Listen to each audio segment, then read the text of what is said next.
ଜୀବନରେ କେତେକ ମୁହୂର୍ତ୍ତ ଏମିତି ଆସେ ଯେତେବେଳେ ମନ ଭାଙ୍ଗିଯାଏ ଏବଂ ଲାଗେ ସବୁକିଛି ଶେଷ ହୋଇଗଲା। ଆମେ ଲୋକଙ୍କ ଭିତରେ ରହୁଛୁ କିନ୍ତୁ ଭିତରୁ ଖାଲି ଲାଗେ। ହସୁଛୁ କିନ୍ତୁ ସେହି ହସରେ ଜୀବନ ନାହିଁ। ରାତିରେ ଆଖି ବନ୍ଦ କଲେ ଯେତେବେଳେ ସବୁ ଶାନ୍ତ ହୋଇଯାଏ ସେତେବେଳେ ଯନ୍ତ୍ରଣା ଆଉ ଜୋରରେ ଶୁଣାଯାଏ।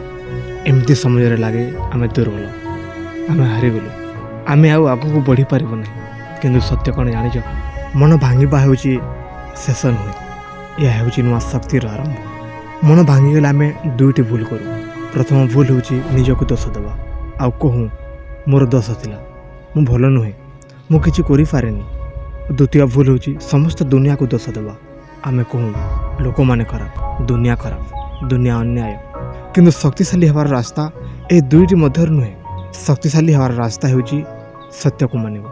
ହଁ, ଯନ୍ତ୍ରଣା ହେଉଛି, ହଁ ମନ ଭାଙ୍ଗିଛି, କିନ୍ତୁ ମୁଁ ଏଠିରେ ଶେଷ ନୁହେଁ। ଯେତେବେଳେ କାଚ ଭାଙ୍ଗେ ସେ ଛିଣ୍ଡିଯାଏ ଏବଂ ପୁଣି ସେହି ଆକାରରେ ଫେରେ ନାହିଁ। କିନ୍ତୁ ମଣିଷର ମନ କାଚ ନୁହେଁ, ମଣିଷର ମନ ହେଉଛି ମାଟି ପରି।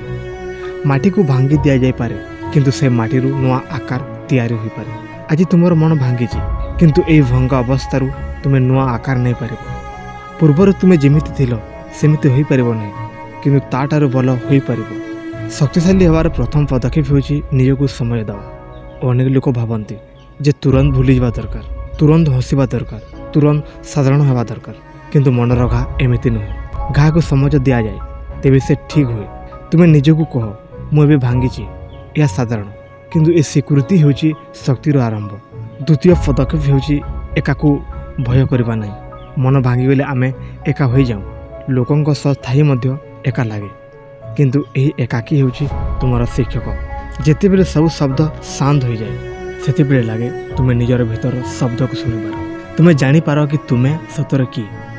ଶକ୍ତିଶାଳୀ ମଣିଷ ସିଏ ଯିଏ ଏକା ରହିପାରେ ଏବଂ ଏକା ରହି ନିଜକୁ ଗଢ଼ିପାରେ। ଦ୍ୱିତୀୟ ପଦକ୍ଷେପ ହେଉଛି ଅନୁଭବକୁ ଶିକ୍ଷାରେ ପରିଣତ କରିବା। ମନ କାହିଁକି ଭାଙ୍ଗିଲା?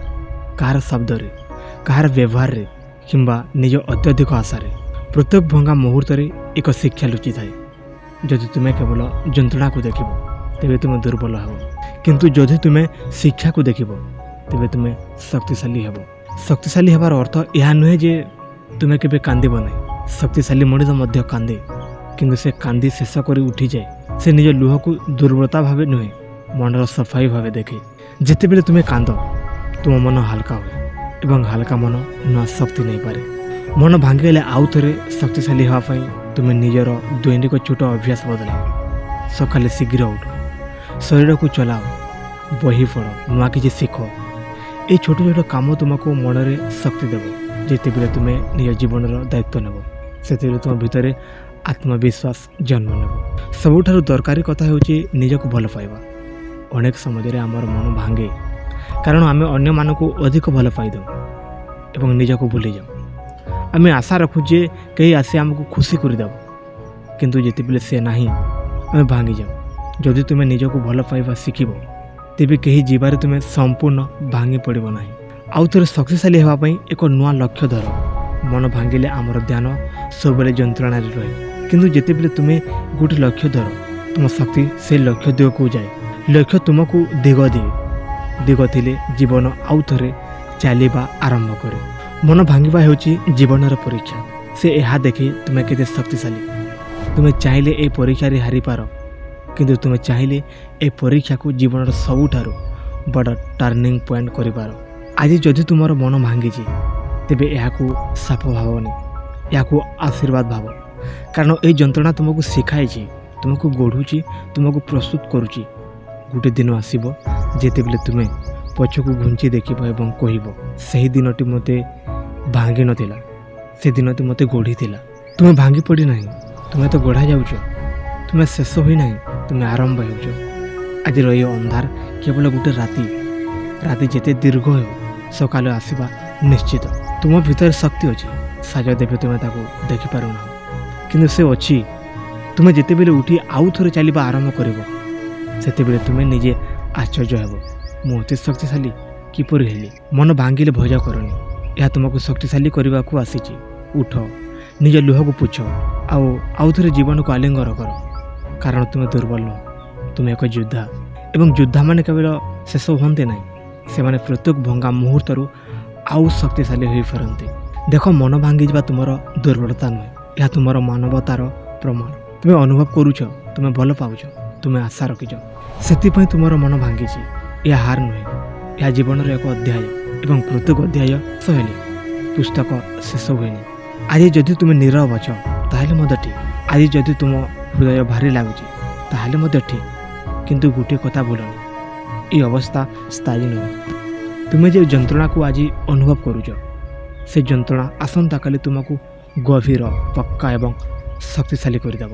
जेपरी गछ झड़े हलाई जाए किंतु मूल गभीर थे से भांगेनी, ठीक सेमिति तुमर मूल जदि आत्मविश्वास और आत्मसम्मान गभीर अच्छी तेरे कौन झड़ तुमको शेष करनी।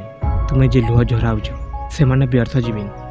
प्रत्येक लुह तुमको किसी शिखाई देछि, होई पारे से तुमको लोकों को बुझा शिखाई, होई पारे से तुमको निज मूल्य बुझाई, होई पारे से तुमको यह देखाई जे तुम्हें क्या ऊपर नुहे, निज उपर दंडायन मन हवा दरकार। जंत्रणा केबी भी खाली हाथ में आसेनी, ता सहित ज्ञान और शक्ति नहीं आसे।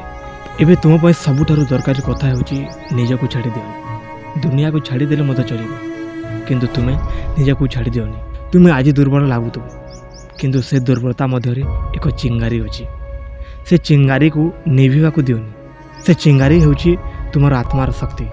धीरे धीरे से अग्नि हो एवं गोटे दिन से अग्नि तुम जीवन को आलोकित करदेव। मन रख जितेबले सबुठारु अंधकार लगे सेतेबले सूर्य उदय होगाकू सबुठारु निकट थाए। आज जदि तुम जीवन राति चली ताहले निश्चित हो सकाल निश्चय आसो, किंतु सकाल देखा तुम राति को सहीबाकू पड़ो ना। भांगी गले सकाल देखिपार, छिड़ा हुई रहिले निश्चित देख। तुम्हें निज जीवन योद्धा, योद्धा माने केबे घा बिना जीतती ना। से शरीर चिन्ह थाए, किंतु से चिन्ह माने होची सम्मान प्रतीक। तुमर भंगा हृदय मध्य एक चिन्ह। यह प्रमाण करे जे तुम्हें जीवन को गभीरतार जीउछ। एबे से अनुभव को शक्ति रे परिणत कर। आउ थे उठा भय करनी। आरंभ में पदक्षेप छोट हेब, शायद तुम्हें धीरे चलो, किंतु धीरे चलिया माने पछकू जीवा नुहे। जे पर्यंत तुम चलुच से पर्यंत तुम्हें जीतुच। प्रतिदिन निजको कह मु भांगी किंतु शेष होइनी, मु क्लांत, मु हारिनी। ए शब्द गुड़िक धीरे धीरे तुम नुआ परिचय हे। तेणु आज निष्पत्ति नि, मु भांगी पड़बी ना, मु गढ़ी उठिबी। मु अंधकार को भज करी, मु आलोक हेबी। मो जंत्रणा को साप भाविनी, मुझे शिक्षा भावी। यही मनोभाव, ये आटिट्यूड होची तुमको आउ थे शक्तिशाली कर। मन भांगीगले जीवन शेष हुए, यह एक नुआ जीवन आरंभ। तुम्हें यही कष्ट को सही पारे तुम्हें आगामी सफलता को संभाली पार। कारण जो मैंने जंत्रणा को जीतती से माने दुनिया को जीतती। यहीपरि तुम मन जदि भांगी जाइए या शेष भावनी। यह तुम नुआ अध्यायर प्रथम पृष्ठ। आउ थे उठ, आउ थे श्वास नियो, आउ थे स्वप्न देख। कारण तुम्हें दुर्बल नुह, तुम्हें एक अग्नि शिक्षा एवं अग्नि को जिते चाप दि जाए से अधिक ज्वलित हुए।